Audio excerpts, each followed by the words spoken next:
పాండవులు ద్రౌపది పూర్వజన్మ. యుధిష్ఠిరుడు తనతో సహా 5గురు పాండవులకి ద్రౌపది భార్య అవ్వాలన్న విషయాన్ని ద్రుపదుడు అంగీకరించలేదు. మరుసటి రోజు అందరూ సమావేశం అయ్యారు. అనుకోకుండా అక్కడికి వ్యాసుడు కూడా వచ్చాడు. ద్రుపదుడు వ్యాసుడితో విషయం చెప్పి దానికి నేను అంగీకరించను అని చెప్తాడు. పూర్వం నైమిషారణ్యంలో దేవతలు యజ్ఞం చేస్తున్నప్పుడు యముడు దీక్షితుడుగా ఉండి ప్రజలని చంపడం మానేయడంతో దేవతలు బ్రహ్మ దగ్గరికి వెళ్ళి సమస్య చెప్పగా ఆయన యముడి శరీరాన్ని రెండుగా చేస్తే అందులో ఒకటి మారణ కార్యాన్ని చేస్తుంది అని సూచించాడు.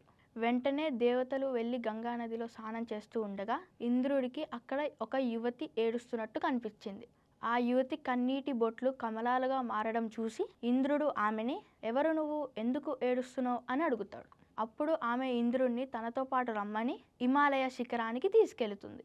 అక్కడొక అందమైన యువతితో ఆడుతూ తనని పట్టించుకొని ఒక యువకుడిని చూసి ఇంద్రుడు కోపంగా నేను ఈ లోకానికే రాజుని, ఈ లోకమే నా ఆధీనంలో ఉంది అని అనడంతో ఆ యువకుడు పరమశివుడిగా అసలు రూపంలోకి మారతాడు. అక్కడ గుహలో ఉన్న ఇంద్రునితో సమానమైన ఇంకో 4 ఇంద్రులను చూపించి మీ 5గురు ఇంద్రుల మీ గర్వం అనగడానికి మానవ రూపంలో పాండవులుగా పుడతారు అని చెప్పిస్తాడు. గంగా నదిలో కనిపించిన ఆ సౌందర్య రాశి భూలోకంలో మీ భార్య అవుతుంది అని చెప్తాడు. అలా ఆ 5 కాలాల ఇంద్రులు యముడు, వాయువు, అశ్విని దేవతలు ఇంద్రుల అంశలతో పాండవులుగా జన్మించారు. స్వర్గానికి లక్ష్మి అయిన సౌందర్య రాశి ద్రౌపదిగా జన్మించింది.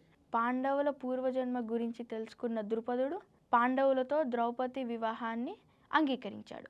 మరుసటి రోజు ధర్మం ప్రకారం వివాహం జరిగింది. 5గురు పాండవులు ద్రౌపదిని ఒక్కొక్కరు వివాహం చేసుకున్నారు. చూసారు కదా స్టోరీ. దీని నుంచి కూడా కొన్ని క్వశ్చన్స్ అడుగుతా, ఓకేనా? ఫస్ట్ క్వశ్చన్, ద్రౌపది ఎవరి అవతారం? పాండవులు ఎవరి అవతారాలు అని వ్యాసుడు చెప్పాడు?